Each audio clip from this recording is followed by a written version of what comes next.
How to actually master small talk. Most people think small talk is about asking generic questions like, how's the weather? Or what do you do for work?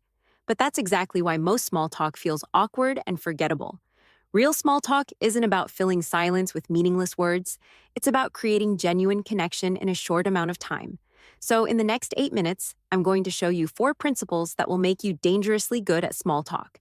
These aren't the typical tips you've heard before. These are strategies that will make people remember you and actually want to keep talking to you. Let's get into it. Principle 1. Start with observations, not questions. Stop opening conversations with questions. I know that sounds counterintuitive, but here's the problem. When you start with a question, especially a generic one, you immediately put pressure on the other person. They have to think of an answer, and if it's a boring question, they'll give you a boring answer. And now you're stuck in an awkward loop that feels like an interview. Instead, start with an observation. An observation is a comment about something you both are experiencing in that moment. You're at a coffee shop and the line is long. Say, this place is always packed. They must have the best coffee in town. You're at an event and the music is loud. Say, I can barely hear myself think in here. You notice someone has an interesting bag. Say, that's a really cool bag. It looks vintage. Let me give you a perfect example from a movie. In The Social Network, there's an opening scene where Mark Zuckerberg is on a date with Erica. He doesn't start with boring questions. He jumps straight into observations about finals clubs, social hierarchy, and what's happening around them. Now, Mark's approach is chaotic and self-centered, which is why the date goes badly. But the principal is right. He's commenting on their shared reality, making observations about the world they're both in. The mistake he makes is not listening or caring about her responses. But the observation-based opening? That's powerful when done right. Here's why this works. Observations are low pressure.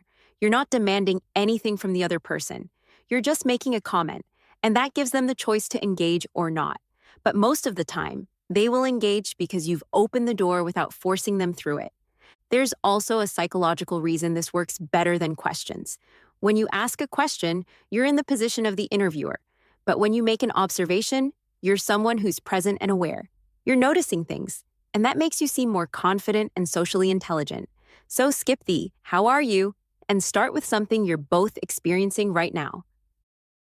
Principle 2, use the thread technique. The second principle is about how you keep the conversation going. Most people struggle because they don't know what to say next, so they either ask another random question or the conversation dies. But here's the secret. Every response someone gives you has multiple threads you can pull on to continue the conversation. You just have to learn how to spot them. Let me give you an example. You ask someone what they did this weekend. They say, I went hiking with some friends. Now, most people would either say, oh, cool, and let it die, or ask another generic question. But if you're using the thread technique, you see that their response has at least 3 threads: the hiking itself, the location, and the fact that they went with friends. You could say, hiking, that's awesome. Are you someone who does that often, or was it a random adventure? That pulls on the hiking thread. Or you could say, with friends, that sounds fun. Are they your regular hiking crew? That pulls on the friends thread. See how each thread leads to a deeper conversation? The key is to listen for details. Don't just wait for your turn to talk. Actually pay attention to what they're saying because every sentence has information you can use. And when you follow threads, the conversation feels natural and connected instead of choppy and forced. Principle 3, share, don't interrogate. Here's where most people mess up. They think being a good conversationalist means asking lots of questions. But when all you do is ask questions, the other person starts to feel like they're being interrogated. It's exhausting. And it creates an imbalance where they're doing all the sharing, and you're just collecting information. So here's the principle. For every question you ask or thread you pull, share something about yourself too. Not in a way that hijacks the conversation, but in a way that builds connection. Let's go back to the hiking example. They say they went hiking with friends. Instead of just asking another question, you share. That's awesome. I've been wanting to get into hiking more, but I always end up doing the same easy trails. Do you have any recommendations? See what happened there?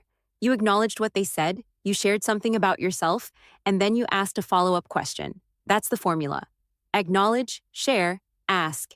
It keeps the conversation balanced, They don't feel like you're just pumping them for information. Think about how James Bond does this in Casino Royale. When he meets Vesper Lind on the train, he doesn't just ask her questions. He makes observations about her, shares insights about himself, and creates a back and forth dynamic. I'm the money. Every penny of it. The conversation flows because both people are contributing. It's a dance, not an interrogation. There's also a psychological principle here called reciprocity. When you share something about yourself, the other person feels more comfortable sharing too. It creates a sense of mutual trust, even in a short conversation. So don't be afraid to throw in personal details or opinions. That's what turns small talk into real talk. Principle 4, exit gracefully and memorably.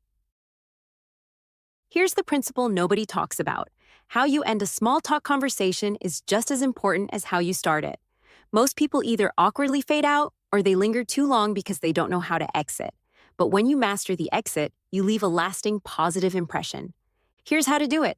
When you're ready to end the conversation, do 3 things. First, acknowledge something specific from the conversation. I really enjoyed hearing about your hiking trip. That trail sounds amazing. Second, give a reason for leaving that's simple and honest. I'm going to grab another drink, but it was great talking to you. Third, if you want to stay connected, suggest a concrete next step.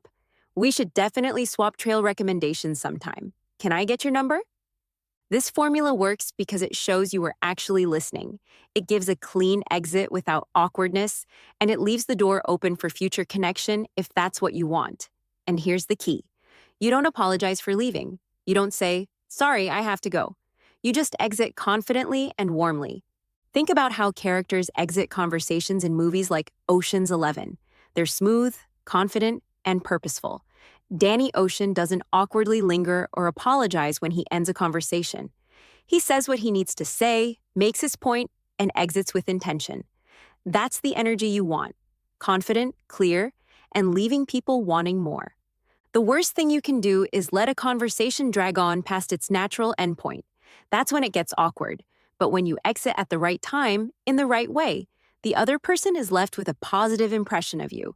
They remember you as someone who is engaging, confident, and easy to talk to. So to recap, start with observations instead of questions to lower pressure and seem more present. Use the thread technique to keep conversations flowing naturally by following details in their responses. Share about yourself to balance the conversation and build real connection.